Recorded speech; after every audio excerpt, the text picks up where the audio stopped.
For this fireside chat, Ms. Ana will be joined by the head of the Ateneo Laboratory for the Learning Sciences, Dr. Maria Mercedes Rodrigo. Let's give a round of applause. Deputy Executive Director of the Center for AI Research, Dr. Sebastian Ibañez. And completing our panel is Senior Director for Data Operations and Strategy at Globe Telecom, Sir Derick Adil. To moderate this chat, let me call on Marketing and Communications Expert and Managing Director of Hyper Island Asia Pacific, Ms. Peachy Pacquing. Please welcome back on stage, Ms. Ana. Round of applause.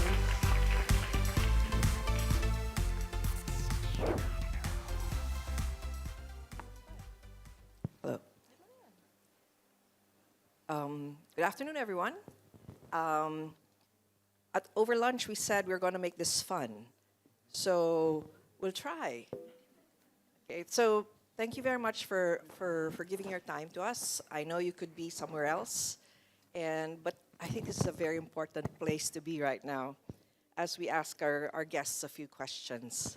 So let me start off by saying I'm a imposter philosophy student. So I ask the why questions more than the what and how questions. So please expect more of the why questions. So but we will start with introductions. So if you could just please tell us what your organization is about and what pulled you into the field of technology and AI. Yeah? Let's start with a fairly simple question. And ladies first. For me, falling into AI started when I was at Samsung. It was through an acquisition that became our natural language speech voice processing effort long before many of the other consumer electronics platforms had this. So that's how I fell into AI. It wasn't by choice. It was like, we have this new acquisition feature. We don't know what to do with it. Figure it out. You're like, well, okay, we'll put it in a refrigerator. All right. So good to know. Good to know that it wasn't intentional. But it's something that is bringing us great value right now. Dr. Didith? Hi, thank you, Peachy, and thank you for inviting me to this panel. My background is computer science. By the way, I just want to say, if I sound like I have a cold, this is not COVID. This is asthma. So you should be safe. So my background is computer science. My bachelor's, my master's are computer science, and then I have a PhD in technology and education. So it was kind of a natural progression. I was in AI before it was fashionable to be in AI. I was there for the great AI winter. And so when ChatGPT was released back in 2022, I think the world suddenly realized that, oh, you exist. So that's how I find myself here. Thank you. Anyone could go next. Good afternoon. So I'm Derick. I am from Globe Telecoms. I lead the data strategy and data operations under the Enterprise Data and Strategic Services. So at Globe, we do also have AI Advocacy Guild. So I lead that also. It's a community of AI experts and enthusiasts. So for those who don't know, Globe is the leading telco provider in the Philippines, serving over 65 million customers. And that's for both B2C and B2B. So as a private institution, we always make sure that we get to leverage our strengths and our assets, maybe resources, data, and talents, to be able to serve the Filipino people, to address real-life issues, right? So that's where data and AI comes in. So we make sure that we get to use or we get to leverage data and AI, considering for a fact that Philippines is a prepaid country. 97% of our base is prepaid.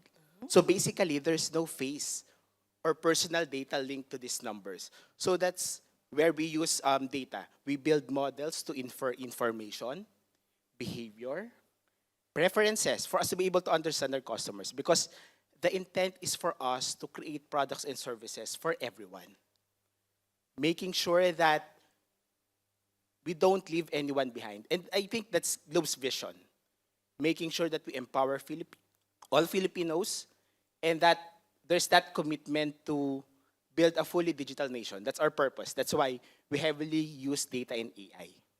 Thank you very much. Thank you very much. Hi, so I'm Basti Ibañez. Similar, I also have a background in computer science, so I think the fall into AI was sort of like natural through machine learning. But I'm with the Center for AI Research, which is a new group under the Department of Trade and Industry. So I sort of represent the government in that sense. And yeah, our mandate is really to help industries become more competitive through AI, through machine learning, through data science. Thank you. Thank you. In your talk, you mentioned Society 5.0, and it originally emerged as a 5-year national strategy for Japan, while Society 5.0 is Japan's growth strategy. Of course, it could also be adapted across globally, since it's very aligned to the Sustainable Development Goals. More than that, it has become a measure where humans and AI can coexist, as you've clearly articulated earlier. Now, in your opinion, Ms. Ana, what is the role of design? Although you did mention this already, I'd just like to hear, just in case we missed it, some of the people in the audience missed it. What is the role of design in helping the Philippines transition into Society 5.0? So, many of the speakers on the panel here today have a computer science, comp sci background.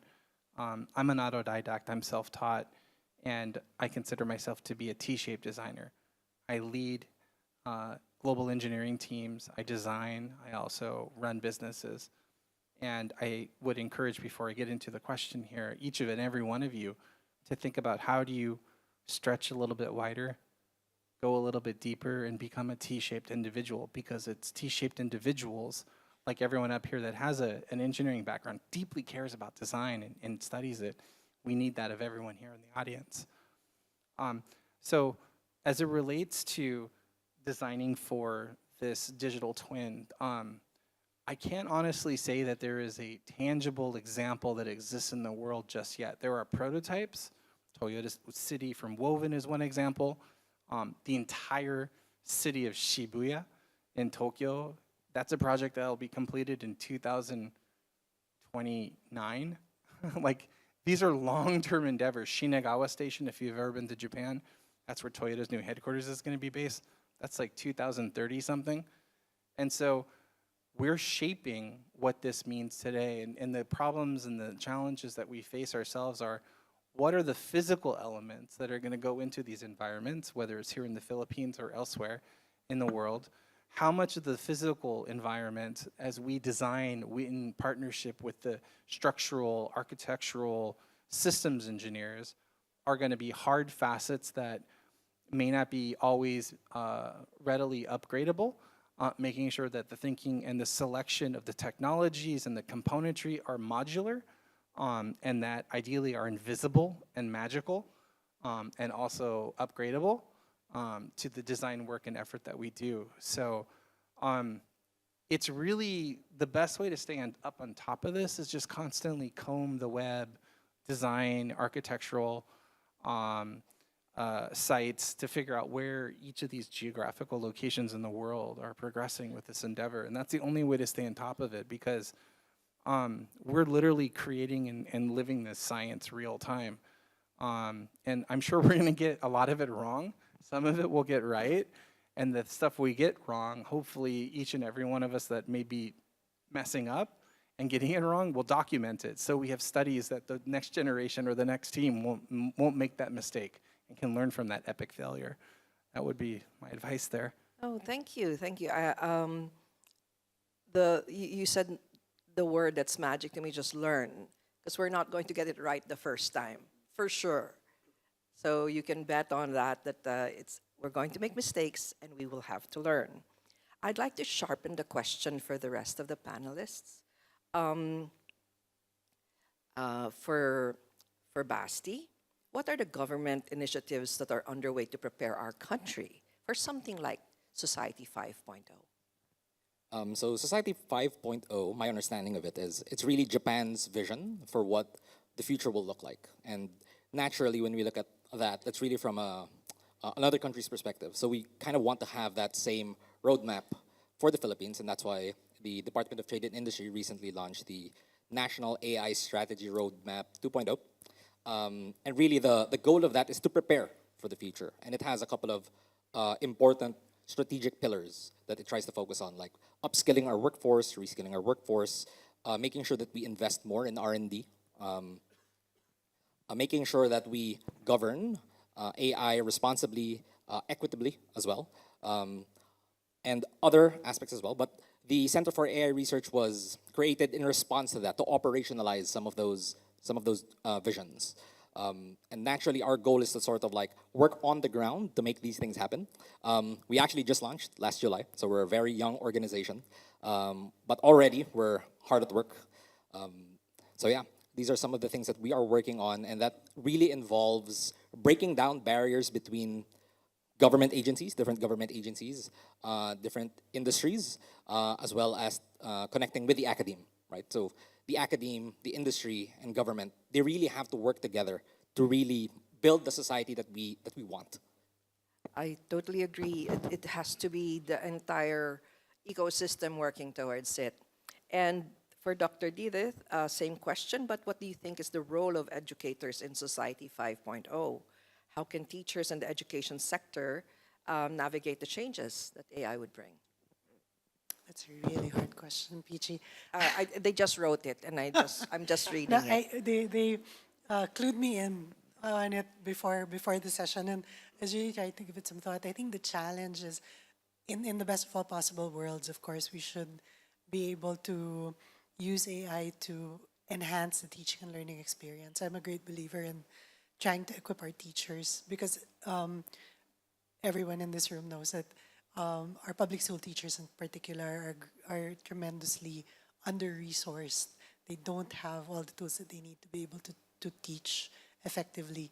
The students don't have enough resources to learn effectively. And so it's really my best of all possible worlds would be one in which we could use AI to help our teachers, help our students. Now,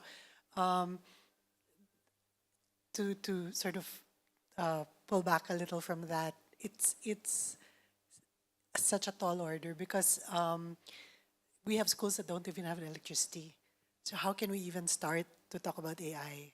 Or we have, when there are, let's say, the Department of Education has been giving schools what they call computer sets since, I think, I want to say the early 1990s or the mid 1990s, when the DepEd computerization program started. But the allocations of computers are, like, let's say 50 for a school, regardless of size. And our schools, again, as the people in this room know, they have thousands upon thousands of students. So who gets to use the computers? And then, of course, as our partners in Globe know, there are tremendous efforts from the private sector to give schools connectivity. But where does the connectivity go? Does the connectivity go to the principal's office, or does it go to the classroom? Does it go to the computer lab? There's so many sort of questions before we can get to the AI part. And so that's I super feel you, so many questions. And I know you can give us Globe's perspective on that, but I'd like to follow up on that. And maybe this is a little easier. And we're probably more prepared given that last question. No. I know Dr. Didith and I have met about 5 or 6 years ago, because we were already talking about the future of classrooms. And then it evolved to the future of education. And we did talk about AI as far back as then. But to your point, if the classrooms don't have electricity, so what's the point, right? And because I've thought about this a lot, and one of the questions that really I reflect deeply on, and thank you for using the word reflect, because I think that's what we need to do. We have to stop, don't panic, and reflect. And one of the questions I've reflected on is, and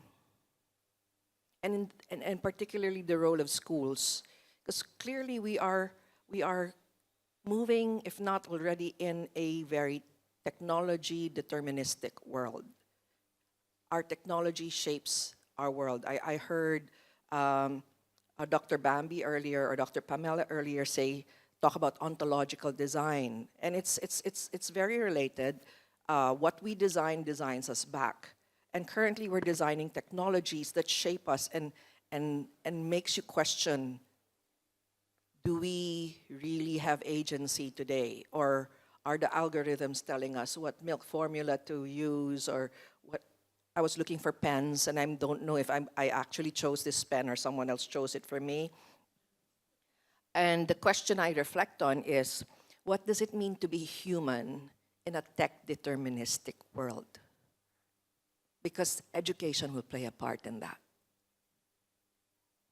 So there's that scene from The Matrix where Morpheus, or I think it was the Oracle's like, is this spoon here? In a way. One of the problems as it relates to education and how education and AI might shape future generations and how best applicable and approachable we might approach this problem. I haven't started this work yet, but it's something that my team is top of mind and we want to get going with the government, is Japan's population is radically aging out. Birth rate is declining. They now need to change culturally and societally to allow more embracement of immigrants like myself. And with that, these next generation immigrants that will be moving to other countries as well, not just Japan, may not know or be able to read and speak the local language. And thus having and introducing AI into early education, daycare, pre-K, K through elementary school, it can be a powerful teacher assistant and can address the needs, basic needs of early education. And so from that aspect, I think that that's pretty powerful. And I think it kind of leads into what we were just discussing. But again, the power source has to be there. But it could be as simple as maybe having a generator and having a Google Home, or like just some sort of like voice assistant in this space. Even better if it has a camera and it's world understanding. But that hasn't been designed yet. That's an opportunity for everyone here to think and break down what those problems are to solve for it. It's exciting. It is very exciting. And if we frame education as not a what do we teach them, but why do we teach them, what are your thoughts on that, Dr. Didith? I think that, may I dial back a little to your Of course. question about what makes... What does it mean to what be it human means, in a tech deterministic world? right? This is going to be a very cheesy answer, but Please, I love cheesy. I think it's relationships. Oh, I think wonderful. what education does is it teaches us to relate to each other. And it's not enough. So again, it's not about what we teach. Yes. And it's not about, maybe there's a little about how we teach. It enables certain types of interactions, but it's about teaching us to be good to one another, to serve one another, to design for one another, to solve problems together. And it's all about relationships. We have to be, if we have to teach our children anything, it's how to care about each other and about our planet, right? So I think, now, how does AI come into that? Hopefully it'll make us teach better. So, but the values that we teach, that we communicate, should stay the same, I think. We were talking about the role of community in education over lunch, right?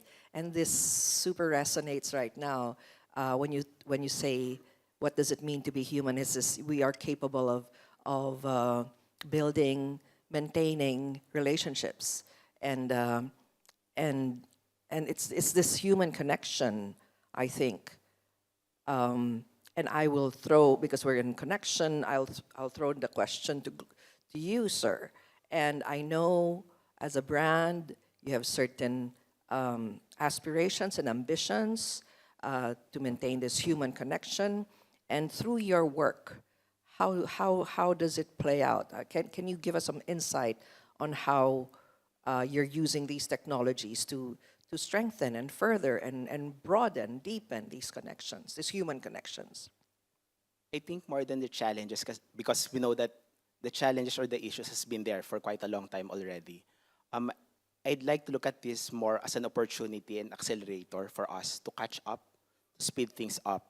Um, I think the issues that we have right now, AI adoption, connectivity, and whatnot, it's a mix of infrastructure, policies, public trust and awareness, probably talents, as mentioned by Basti earlier. We need to reskill, upskill our talents.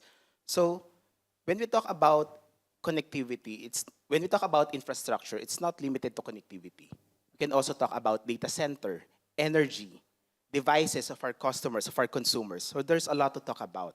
But I think what's really important is how do we scale? How do we speed up? What improvements do we need to have from a policy and process standpoint for us to be able to ensure that there's full coverage, including in the rural areas, right? These are the conversations that we need to have.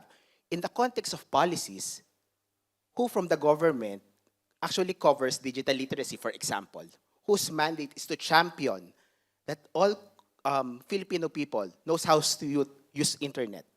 Whose mandate is that? I don't even know, right? And who from the government is actually in charge of making sure that we have a safe, secure AI systems or solutions that will not only raise awareness but also build the trust of the people. I think banking onto what Basti mentioned earlier and to what Didit mentioned, it's actually more of partnership and collaboration, somehow similar to relationship. I'd like to highlight that with all these challenges, we can't do things on our own. As a private sector, we can't do things on our own. There's a lot. And I think the true strength or the true power lies in how we work together. Government agencies, academic institutions, private sectors, or even social-civic organizations. It's the power of us working together. Let's say, for example, at Globe, we do have, I'd like to share 3 programs that we have right now. So we have a community of practice for both analytics and AI. The intent is for our talents to learn, to enable, to share their ideas, best practices, both internally and externally. We partner with universities also. We do speaking engagements with them to bridge the gap between academia and industries. Earlier this year, we've launched a program with McKinsey. The intent of the program is called DISHA. It stands for Data Insights for Social and Humanitarian Action, which focuses on disaster management. So the intent is, it was mentioned earlier that Philippines ranks #1 in terms of World Risk Index. Yes. And at the same time, every year, there are 20 storms hitting the country.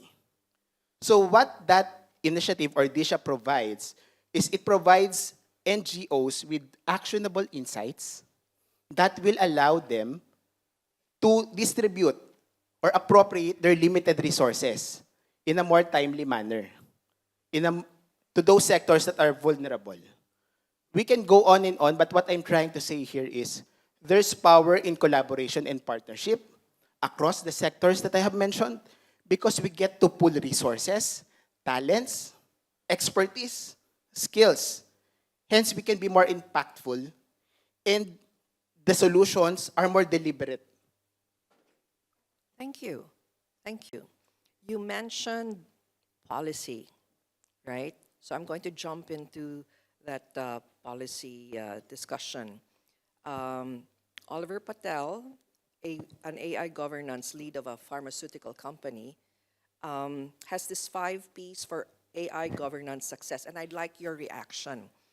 He says AI governance should be pragmatic, it should be practical, it should also be proportionate, so it balances. I think there was a question on balance earlier, the good that it'll do versus the harms that it could possibly bring forth. It should be persistent. We should continue and not just back off. Learn, experiment. We have to keep on going. It should be perceptive. We have to learn to speak the language, as you said, stretch ourselves. And I'm a technophobe actually, but I'm learning to at least be conversant in some technologies. So speak the language of AI and data science, and most importantly, it should be people first. So the 5 Ps are pragmatic, proportionate, persistent, perceptive, and people first. I would like you to choose a P and give your reactions to it or your insights. So among those Ps, yes. I can start. So I'm not sure if there's people. People first is People a very, first. very, So, I left it for People last. first. One of my mentors said to me before, it has to start with the human and end with the human. So what does it mean? At Globe, we always start with an end in mind. What problem are we solving? What questions are we trying to answer or to respond to? And with that quote that was told to me by my mentor, it stuck to me that it's the people first principle. Meaning to say in everything that we do, we design with people in mind. What is needed by the people? Because if we start with people, we can never go wrong. There will always be new technology, shiny toys out there. But it's not the technology or the tool that will look for the problem. It's the other way around. It needs to start with the people so that we get to bring solutions that are human-centered. Actually, when I saw the theme, I was able to come up with a framework. Every time that we design, regardless whether it's in construction, programs, design, or whatnot, we should design it with a heart.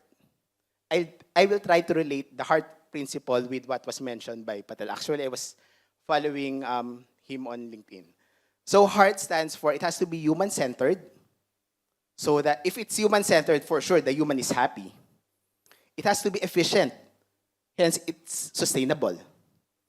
Adaptable, meaning we can contextualize, there's local settings or whatnot. It has to be relevant, meaning it's inclusive. And lastly, it has to be technologically feasible. All design should have a heart. It should focus on human, it should be efficient, adaptable, relevant, and technologically feasible. And if we do that, we are creating solutions that are not just fair and inclusive, but also sustainable. So thank you. So he chose people first. What P would you choose to reflect on? Maybe I can choose pragmatic. So part of the work that we do at the Center for AI Research is to do R&D. That's research and development. And what it really is it has to be something that's novel, that's creative. Unfortunately, it's also uncertain, right? And that's one of the challenges actually when you do R&D, trying to convince people to invest in you, to create something of value, right? So when we do research, we try to be pragmatically oriented. Like, what is the highest impact that I can create for the resources that I have? Because resource constraint is like a real thing that we have to deal with. So that is like one of the main challenges. Actually, when I tell people that I work in AI, it kind of sounds glamorous, but in reality, it's a lot of non-technical work that you really have to get through, unfortunately. But that's the reality, right? And if you really want to do high-impact things, there's a lot of unglamorous things that you have to work through, like finding funding, like trying to convince people with power to give you money so that you can do the things that you want to do, right? A lot of these things, for example, when events like this are organized by the DTI, somebody somewhere had to do the convincing and the pitching at some point, right? And that's a lot of work that you have to do. And I think that's an aspect of the job that we tend to forget, especially when we think about like design, even in AI, even the creative industries, pitching yourself, operationalizing a lot of the work is actually where most of the challenges comes in. Be pragmatic. We call that the grunt work. Thank you. Who would like to pick a P? Persistence was one of them, right? Yes, persistence. So when I hear that, and what I hope that the intent is behind that selected word, persistence, is up until now, as it relates to interacting with this technology has been very turn-based. I say this, I wait a little bit more. Oh yeah, and then something happens. And persistence means it's no longer that. It's there, it's on, it's persistently listening, and that's another nice human trait that I think AI has is deep listening and comprehension, and that through that persistence, it then will retain what that action or communication or conversation was and can immediately build upon it. So the persistence aspect is really important because that is what makes it fundamentally usable. And honestly, I would say prior to GPT 4.0, like that didn't exist. And now we're at sort of the movie Her level, which is kind of cool. Thank you. Thank you. Dora? All right, I'll choose proportional. Okay. And if I can introduce a concept, there's this. I've been with the AI in education community since the mid 2000s, and but there's been AI in education for at least 60 years, and recently there's a movement, there's a group that advocates for AI Ed Unplugged, which is to say, like in under-resourced contexts, how does AI now become relevant? How can it be usable? How can teachers and learners benefit from it? And so this goes to a proportional response, that if you have instances where you have very limited connectivity, for example, then let's not aspire for all students to be connected. Let's at least give connectivity to the teachers. Let's put them first. And then let us create or design applications that will empower the teacher so that the teacher can maybe check papers faster or produce interesting learning materials faster. And in that way, they can lighten the workload. The technologies can lighten the workload. And you're still using AI, you're still using technology, maybe you're using a mobile phone, maybe you're using a tablet. But you still have all of these ingredients, but it's a proportional response. It's not 1:1 or any of, not the blue skies scenario. The other thing that I want to say is still on the subject of proportionality, our first move doesn't always have to be AI, because there are many other educational technologies. As I said, AI in education has been around for 60 years, but there are many other technologies that have been around for as long, if not longer, that also have been shown to be quite effective. So, for example, drill and practice. I know it sounds boring, but educational games. These don't have to be AI driven, but they can be engaging. They can capture the interest, get students excited. Why not? Why not use them? And if you want to go even lower tech, there's a lot to be said for textbooks, maps, flashcards.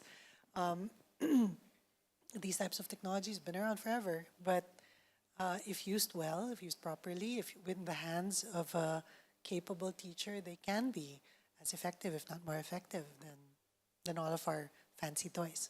Yes, it was the point you made earlier. It unburdens us of the stuff that's tedious, so that we may focus on what brings us joy as a teacher, right? And what is that? It's talking to them. It's getting to know them. It's these one-on-one conversations and connections that we make with our students. So thank you. Thank you. Thank you for indulging me with the 5 Ps. Now, I'm going to just provoke, right? Nicholas Thompson, the CEO of the Atlantic, recently hosted the Atlantic Festival. And he had this question. If you could be dictator for a day, what would you do? Are we trying to fight autocracy right now? No, not Especially saying, back in just saying. America. Is that an option? No, that's another way of framing what is your deepest desire for the current context that we're Yeah. in.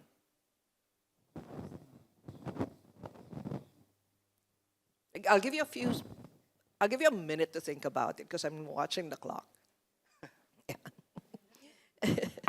Okay, That's a pretty deep question. right. No, I mean anything. I mean, because you have deep insight and understanding of where the world could possibly head, or what you pointed out the dangers and the wonderful things that could happen. And you're experts in your own field, so perhaps there's a view that you'd like us to share with us and say, if I were dictator for a day, this is what I'll do. Given So- what I know and what I've seen. Yeah. This is more of like, I would say I would spend some time trying to figure out. We talked about how this sea change that's happening right now, whether we like it or not, is going to impact and cause us to relearn, retool, rescope how we engage with the world as adults. Thinking about that, I would say 5 years ago, it was all about let's get more kids to learn about STEM. Let's get more kids to think about like how to program and learn about algorithms. It's not that anymore. AI has just displaced all of that. What it is about the hard sciences. It's about math. Like the people who are going to excel and have amazing careers in the future as it relates to this technology, using this time in a day to think about this is how do we get more kids engaged with like hard math, physics. Like these are the types of sciences that the current and future iterations of where AI is being built upon. Like if you think about who is employed right now at OpenAI or at DeepMind or at any of the research facilities that are like building this future technology, they were the former deep mathematicians that to a degree software companies shoved into a corner. And now they brought them all back out and said, you are the future of our corporation. And how do we get our kids deeply engaged with finding joy in math? Because math affects not only what we're talking about here, but how do we build and design for beautiful experiences in our natural physical world? You just echoed a conversation I had over lunch that we do have to find a way to bring joy back to learning. Yeah? But it's a question to the rest. Right. So Anna will be dictator on day 1, and I will be dictator on day 0. Okay. I'll be a Okay. gentle dictator. No, because what I was thinking was, okay, my move for dictator for a day was to make sure that our students are fed, because in the Philippines that's a huge problem of hunger. So we will feed them first on day 0, and then we will pass them to you. And then they'll be focused, There you ready go. to learn. Yes. Thank you. Thank you.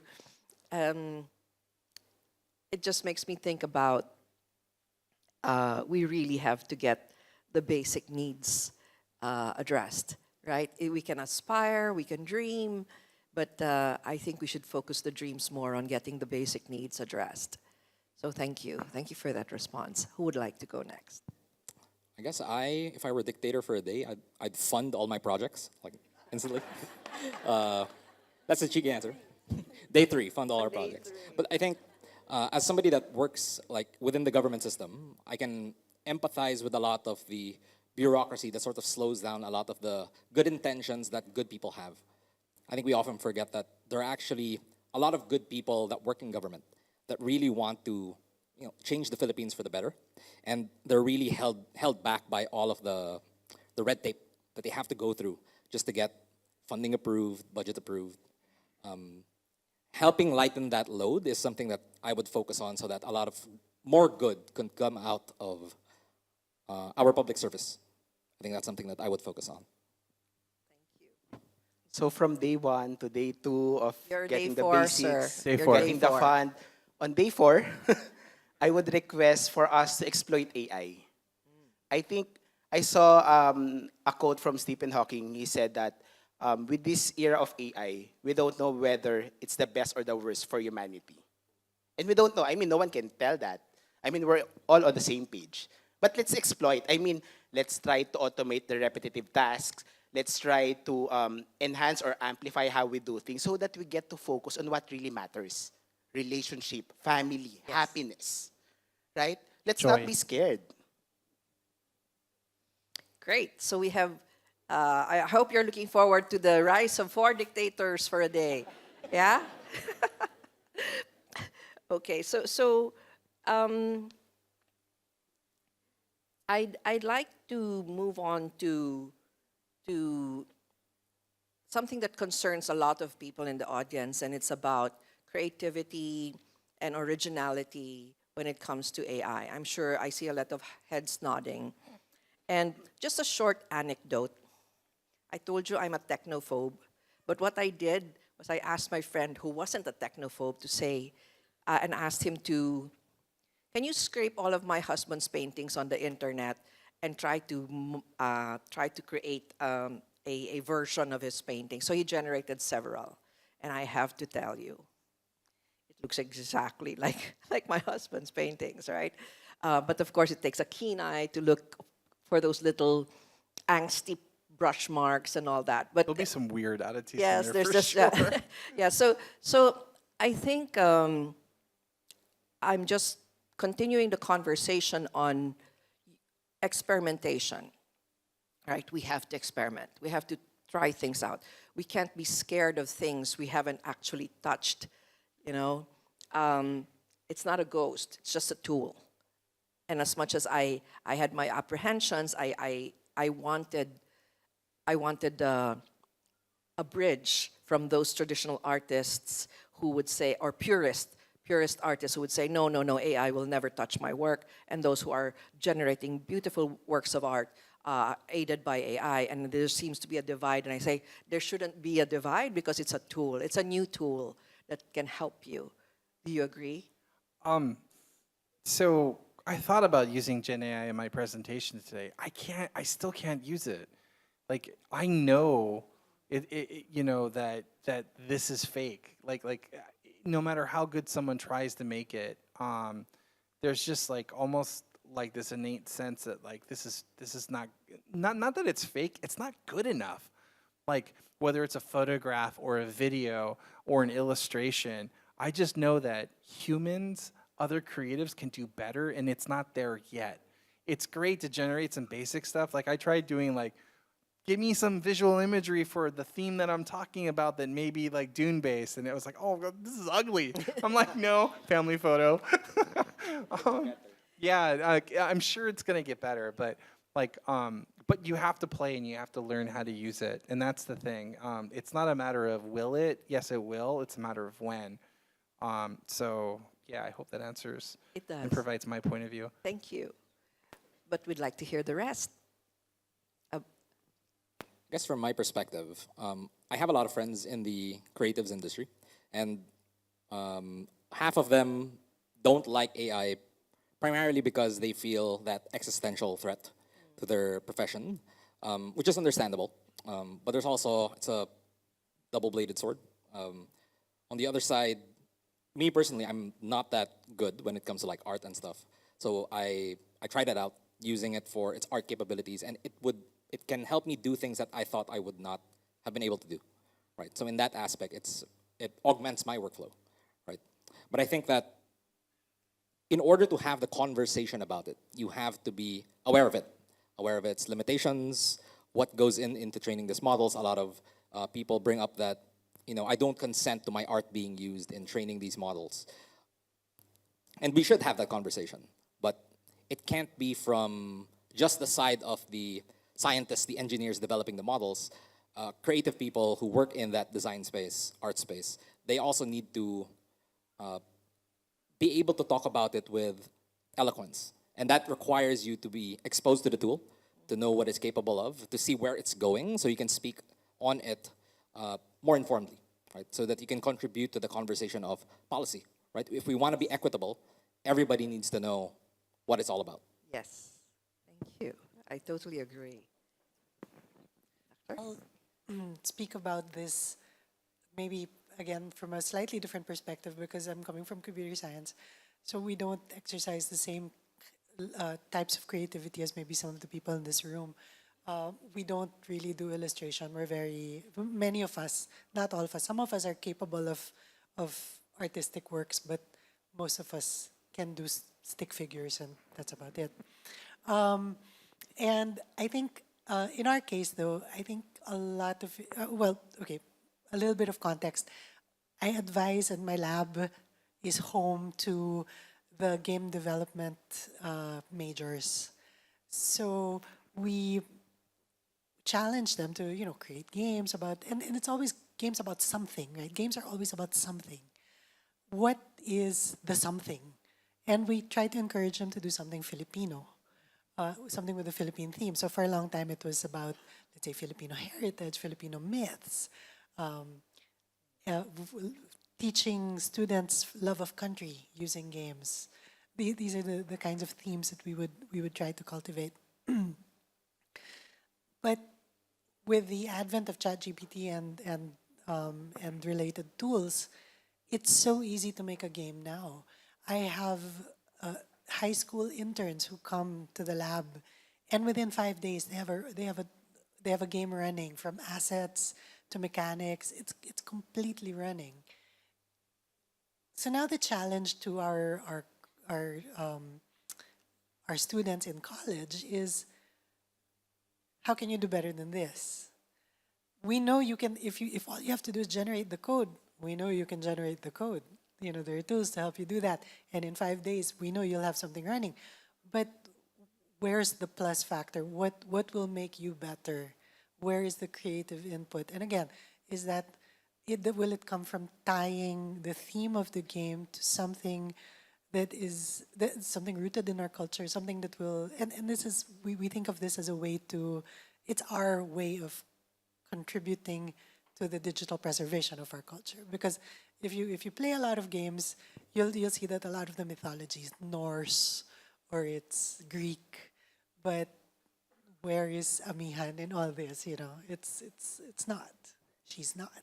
So this is, I would say, for at least from our perspective, the game dev people's perspective, it's we know that AI can definitely supercharge the creation process, but the challenge is still to make a game that people will want to play and that's fun and meaningful, has a story, has a hook. Those are maybe less easy to generate. Thank you. By the way, I'm of the school of thought that creativity isn't just about creating visual art or design. I think creativity lives in every single person, but we probably are environments that don't nurture that. So being a scientist is creative work. As Dr. Ming would say, it's exploring the unknown. You being able to create something useful. So that's creative work. So I'd like to broaden your view. I hope you'd broaden your view on what creativity means. A nurse can be creative. An airline pilot can be creative. So when we talk about maximizing your creative potential, and perhaps there are tools that can help you maximize your creative potential, don't discount yourself. And this is a segue to having you answer that question, because I've sort of like broadened the scope of creativity. Probably I will respond to the question from a data, tech, and AI space. I mean, when we talk about design, we can definitely use data and AI to go beyond aesthetics or the surface layer of the design. Leverage data and AI to fully understand what are the drivers, motivators of the people, of our customers. What are their challenges? May it be socially, ethics, environmental. And I think with us doing that, we will be more targeted and deliberate in terms of how we do our design. As mentioned earlier, we need to design with the heart, human-centered, efficient, adaptable, relevant, and technologically feasible. So probably I will end it there. Design with the heart, powered by data and AI. So it's more efficient. Thank you. Okay, thank you. I was wondering if you saw the headlines today, because this is a way of maybe winding down this conversation. But this week's headlines: LinkedIn is training AI models on your data. Have you opted out yet? Have you? May I see the hands of those who have actually opted out of LinkedIn's training on their data? No one. I think more importantly, like, have we opted out of the little micropayment subscriptions that we forgot to cancel that are draining our bank accounts? That's Yes. why important. Yes. Yeah. So yes, agree. And I think the point is, it's not vigilance. It's just being aware. You know, it's being aware of what's being extracted from us. We're already. They say we're the last resource because we are being extracted from the earth. They've extracted everything they could from the earth. Now it's people they're extracting from. So I think you should be aware. We're not scaring you. We're just saying be aware. This is your information. This is your life, and you have agency. You have the option to opt out, right? Even if it's an automatic opt-in, you still have an option, but it'll take a few clicks, but you have the option to opt out. And here's another thing. COMELEC Resolution 11064, Guidelines on the Use of Social Media, AI, Internet Tech for Digital Elections. So current, September 17, I think. Yeah?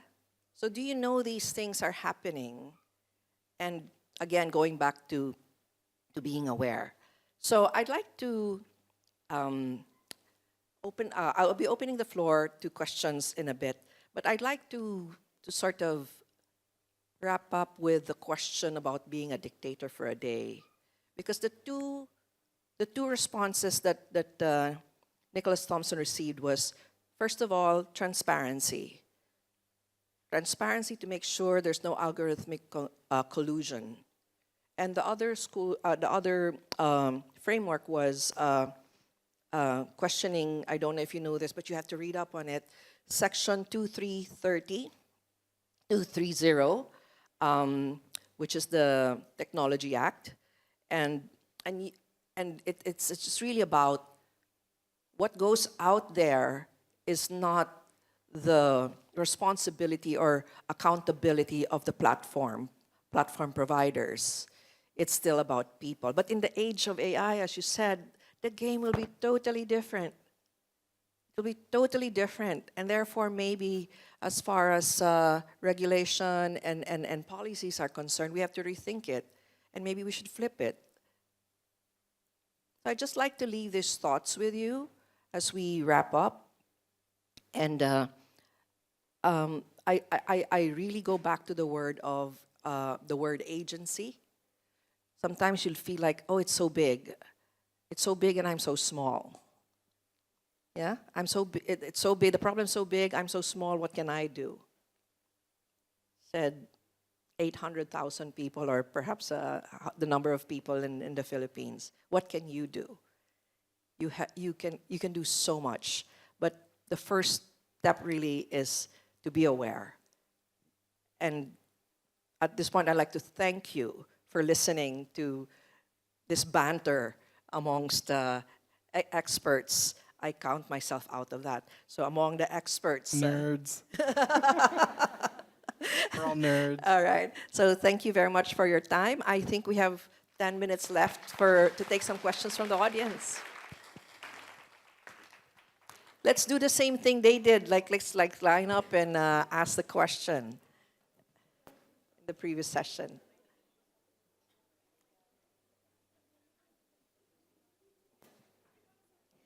And I really like the style of the previous moderator. That let's hear all your questions, and then we can cluster.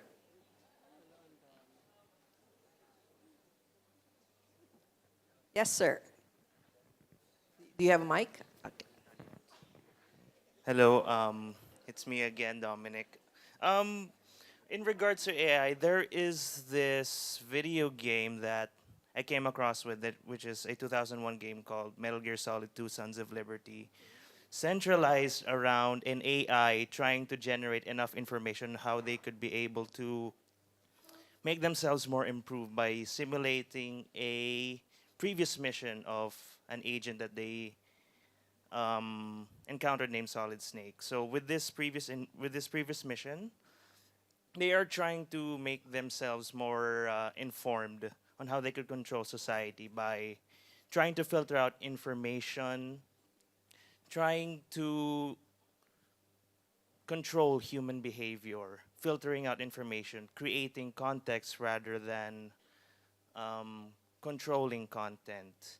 So on my part is, are there some parts that you agree on that AI must be able to help filter out the uncontrolled amount of information that is happening all around us? And where do we draw the line that AI shouldn't be in control with what's going on in our society? Okay, thank you.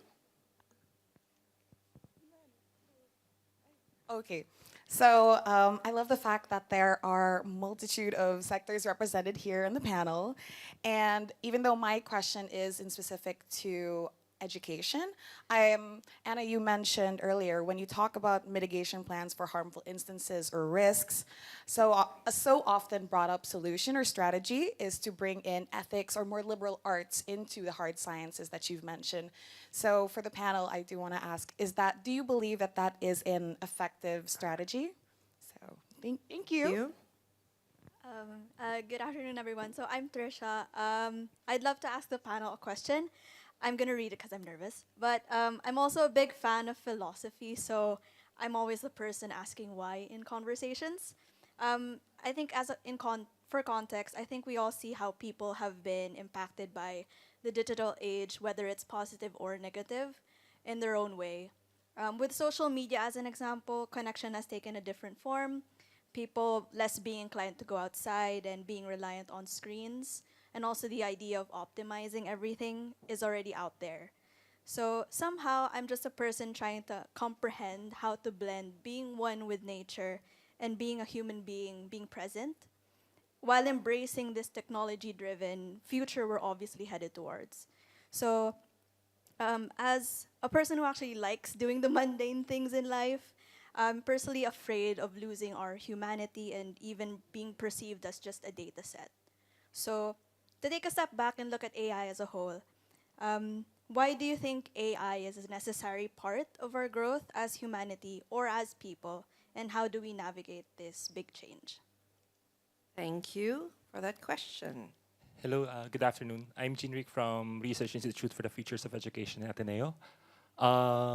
We've seen a lot of development with AI, particularly with how it's been used for healthcare.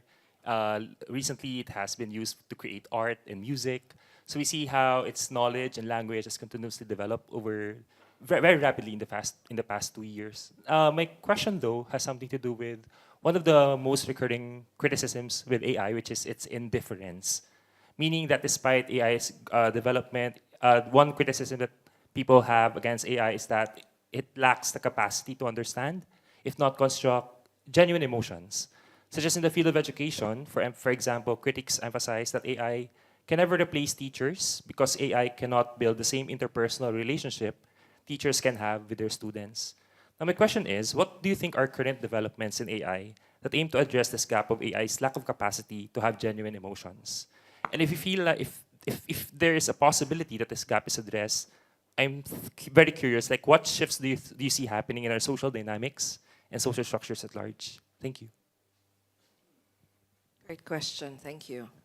Okay. I'm Daniel.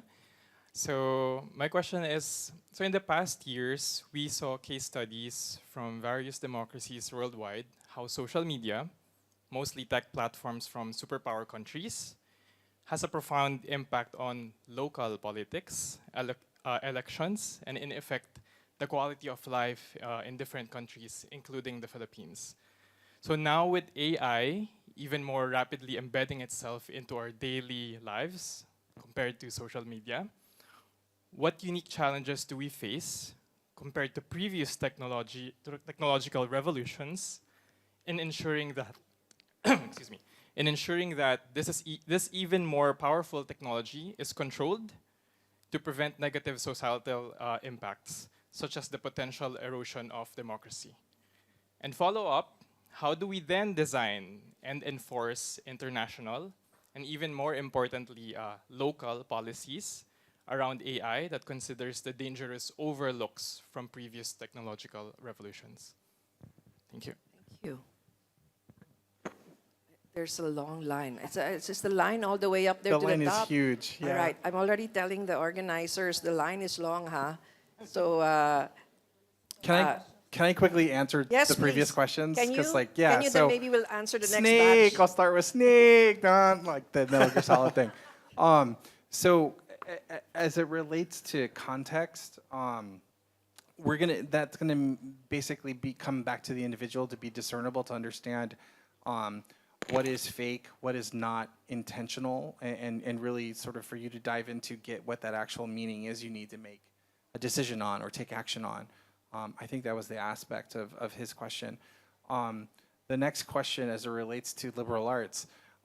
My talk in the World Design Organization Symposium in Tokyo, I didn't say it here when I talk about the T-shaped individual. Like, designers need to learn more about the hard sciences. Hard scientists need to learn much more about humanities and liberal arts. It has to be a balance. That's where we will develop that ethicality of really sort of bringing ethics into our daily lives. Help me with the third question. Can I answer the question about educational systems and emotions? There's an entire field of research that I'm a part of called affective computing. So I actually, machines don't have emotions the way we have emotions, but they can detect emotion and they can respond with something that looks like emotion. And if you've ever faked a laugh, then you know what I mean. Because that's what it is. In the same way that you can fake your emotions, so can machines. And so I actually will push back a little on the idea that machines cannot express emotions. They can, because emotions are a signal. And we can get into a really long, I have a 3-minute course on that if you but you know, we can get into that, not right now, but yeah, it's not, the short answer is no. Can you take the question on can AI be controlled so as not to erode democracy, and what policies are being written? Yeah, so I think everybody here would agree that AI is a tool. There is still somebody right now. There is still somebody controlling that object, that algorithm, that system. And yeah, if you don't want it to do bad things, then unfortunately we live in a world where we live in an adversarial world, right? It's not everybody is your friend, right? But you do need to be aware. I think to answer the other question, like as a human, how do I live in this world with AI, right? There's a saying that I like: awareness precedes control. Like, if you want to have control over your destiny, you must be aware of the things around you. You have to be aware of the technologies around you. So make yourself aware about these technologies, and that's really how you will, fight for the future that you want. That's a nice lead into the other question that I heard, which was, how do I like mundaneness in my life. I don't want AI to basically take over my life. I want to keep my head up in the real world and eyes out into the horizon. And I think that leave AI at home, but I don't think that's going to be a luxury in the near future. It's always going to be with us. But think of it as a companion. Like, the way I use it, I'll put my earbud in, I'll go out for a walk, and I'll have ChatGPT on, and I'll just have a conversation with it. I'm like, hey, look at that tree or whatever. And that's one way to integrate AI in a non-mundane way that does keep you grounded and aware of what's happening in your world. I think I have 2 points just to add. I mean, there's a question about losing humanity. For us not to lose humanity with AI, we just need to follow the people first principle. Use the heart framework that I mentioned earlier, because it's centered on human. And number 2, AI is not a silver bullet. AI is not here to replace any one of us. It's here to enhance, amplify our abilities, and improve our lives. As mentioned by Ana, it can be your private thought partner or your companion. If you don't want to ask something to your boss, ask AI. I mean, they can't judge you. 8, 7. Yes, 6. I'm so sorry we won't be able to take all your questions. Find us in the audience Yes, later. but we will be Come around, up and ask us so questions please out there. come up to us and we can answer your questions. So please wrap up. Yes, I will. See, agency. That's the kind of agency I have. The question I asked earlier was, what does it mean to be human in a tech-centric world? Really is underpinned by the quintessential question: why are we human? Yeah? And I found confidence and inspiration from the author of Turtles All the Way Down, Mr. Green, and I'll just read it. We confer personhood to each other through empathy, compassion, and trust. When we acknowledge other people's consciousness and complexity, we live better lives and feel less alone in our grief and our joy. I believe we are human because we believe in each other's humanness, because we can listen and alleviate each other's suffering. And in that sense, being human is something that we are and something we should always aspire to be. Have a great afternoon.